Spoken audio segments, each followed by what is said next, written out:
જનસેવા માટે પ્રજાજનોની વચ્ચે રહી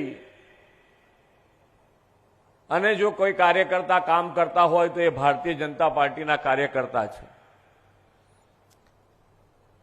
ક્યાંક અમારા ધારાસભ્ય ચૂંટાયા હશે, નહીં ચૂંટાયા હોય તો ત્યાં પણ ભારતીય જનતા પાર્ટીનો કાર્યકર્તા પ્રજાજનોની વચ્ચે રહે છે ને એમના કામો કરતો રહે છે।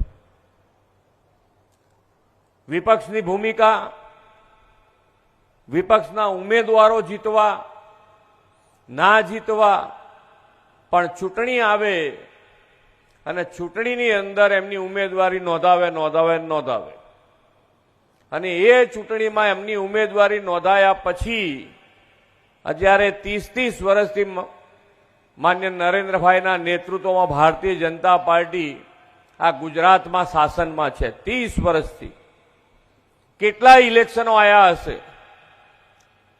એ બધા જ ઇલેક્શનોની અંદર વિપક્ષના ઉમેદવારો હશે, પણ એ ઉમેદવારો ચૂંટણી પત્યા પછી, હારી ગયા પછી તમારી વચમાં કોઈ દિવસ આયા હોય તો તમારી રીતે લિસ્ટ બનાવજો કે આ ભાઈ કોક દાડો પૂછવા આવે છે।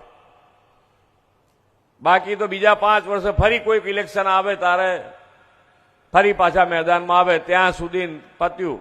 ભાઈ ભારતીય જનતા પાર્ટી એકલી જ મેદાનમાં હોય, કારણ કે ભારતીય જનતા પાર્ટીનો કાર્યકર્તા એ ઇલેક્શન હોય કે ના હોય એ પ્રજાજનોના કામ કરવા ટેવાયેલી પાર્ટી છે। સારી ખોટી કોઈ પણ મુશ્કેલી હોય તો તમારી વચમાં ઊભા રહેવાનું। ઘરની વીજળી સ્વયં બનાવવા આજે સે સોલારનો સંપર્ક કરો।